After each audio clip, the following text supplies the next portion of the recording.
This is my second pair of H95 headphones, the special Lunar Red Edition. This is the last available pair in the Philippines, and I'm very happy with them. Now, later in the video, I'm going to explain why I had to buy a second pair of H95s. But first, I want to talk about my experience with getting a brand new pair.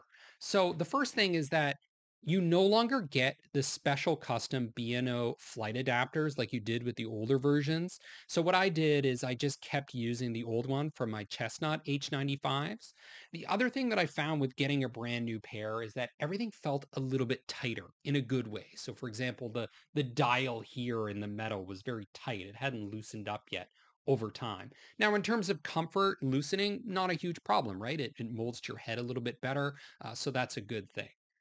So the other thing is in getting my second pair, I needed to get a dark color. And the reason is if you get one of the lighter colors like gray mist, it's going to stain very easily, especially with sweat. And I run in these daily, normally in tropical weather around 30 degrees. So with all that sweat, you can see that it hasn't really stained the product very much at all. But if this were the gray version, it'd be full of stains. The other thing is I wear sunscreen, so I didn't want the white to discolor them too much. Now, since this was the last pair, I wasn't able to actually see the color of the product. I had to rely on looking at the box. So I was a little bit nervous about getting this red. If you see it on YouTube, what you're going to see is a very bright lipstick-like color. So even looking at it right now, the product isn't as bright as you're seeing in the video. It's a little bit darker. Now, it's not as dark as B&O advertises. They advertise it as more of like a maroon or a wine color, but it's also not as bright as the lipsticky color that you'll see in YouTube videos. It's somewhere in between, and it depends on the lighting. But overall, I'm very happy with the iconic color matching that they have here. The other cool thing about B&O, and one of the reasons you pay luxury prices is to get the custom braided cables. So for example, you have the Lunar Red leather here, the Lunar Red braiding. You also get the aluminum case that comes with aluminum red. And then you get some nice interior that also comes in the distinctive Lunar Red. The other thing that I discovered between my first pair and my second pair is that they're both made out of titanium. So I was wondering why the aluminum wasn't scratching. And the reason was because it wasn't aluminum at all. It was titanium, and titanium is very scratch resistant. Now, the other thing that's changed since me reviewing my first pair is B&O disabled the ability to adjust the perceived soundstage of the headphones because it was unstable. So enhancing the soundstage used to be a feature available in the app. So typically what I do now is I often increase the energy in the app, and I just settle with that. And I think it still sounds fantastic, although I do miss the ability to adjust the soundstage. Now, since then, I've also run more tests. So I often go into electronic stores and run sound tests. And recently, I ran it against the Bose QuietComfort Ultra. What I'll say about the Bose is they are incredibly comfortable. As soon as you put them on, it's like putting on a pillow or a cloud on your head. But one of the reasons it's like that is because it's cheap, light plastic. It's not made of titanium. It's not made out of leather. It's really not made to last to the extent that this is. And it's just not luxurious materials. When you buy B&O, you're not just buying great sound quality, you're also buying stellar build quality. Now, the QuietComfort Ultra, it has a nice punchy bass, but the vocals are not clear. So B&O really beats it on sound quality, more detail, good bass, and good treble. So it's really balanced in that regard, and it has a better battery life and a much more luxurious design. So it's obvious looking at this that it's a luxury product, not so much with the QuietComfort Ultra. Now, I ran my third test with the Apple AirPods Max. Now, what I've discovered is that Apple AirPods Max, it's great when you're dealing with something that's very vocal heavy, when you're dealing with treble, but the H95 absolutely crushes it on bass. So if you're listening to something like electronic dance music, you definitely want to use Bang & Olufsen, and the H95 just kills it when it comes to battery life as well. Now, there is one pair of headphones that does compare to B&O when it comes to actual sound quality, and that's the Focal Bathys.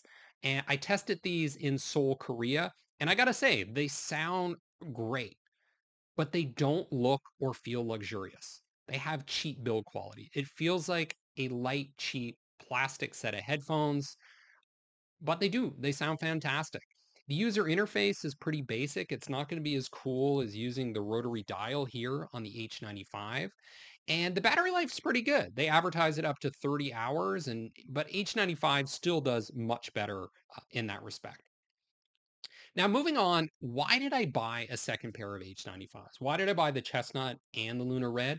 Well, I had a problem with the first pair, and I had zero problems with the headphones for about the first year of owning it. But around the 1 year mark, what happened was this fabric here started to separate from the leather headband. So it started to peel off a bit. Now, it didn't break, it didn't snap, it just pulled out. Like it was held in there with glue, maybe, and the glue started to erode. So it was a clean seam that was coming apart, but it was still coming apart. And you don't expect that to happen with an expensive pair of headphones before the 1 year mark.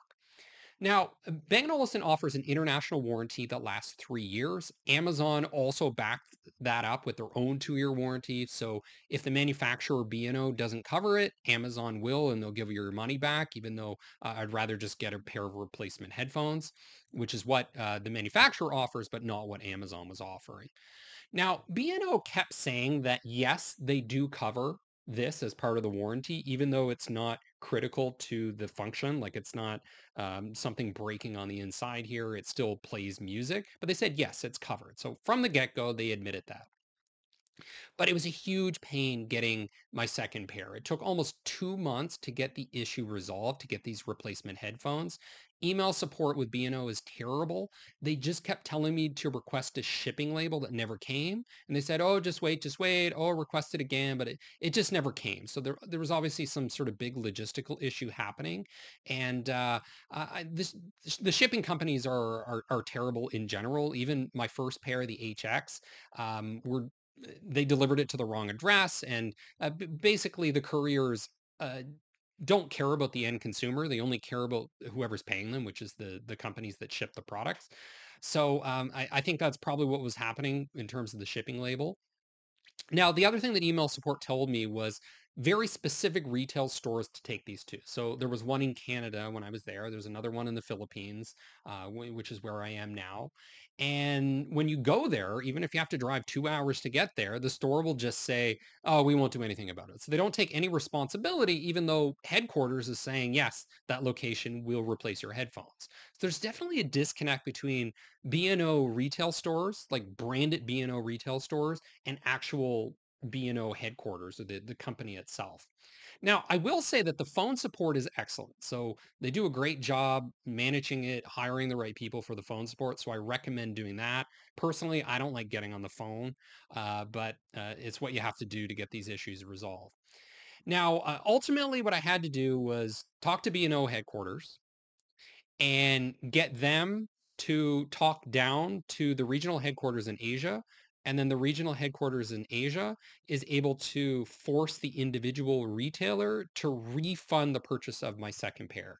So what I did was I actually bought these pair because the store was insisting that they won't cover any damage to the headband. They'll only cover serious damage to what's happening down here in the internal parts. Um, Now, they sent me the refund, so the issue did get resolved. It took about 2 months, so I don't really know what to say. I would say that in general, I'm pretty disappointed in that, even though it's nice getting these flashy Lunar Red versions. I'm a beta tester now for B&O, so hopefully I can help them improve things like the process with their warranty support. Now, to wrap up, I am very happy with the Lunar Red headphones. Great sound quality, great build quality. Hopefully, I don't run into an issue again with the headband. If I do theoretically have a 3 year warranty, even though it might take like pulling teeth to get a replacement. And I'm pretty disappointed in the warranty service, especially the email service and the retail store service. There's definitely a disconnect between the B&O retail stores and B&O headquarters, but I don't want that to deter you from buying these pair of headphones, especially if you get them on Amazon, because at the very least, you could just get your money back from Amazon directly if you run into the same issues I did with the manufacturer.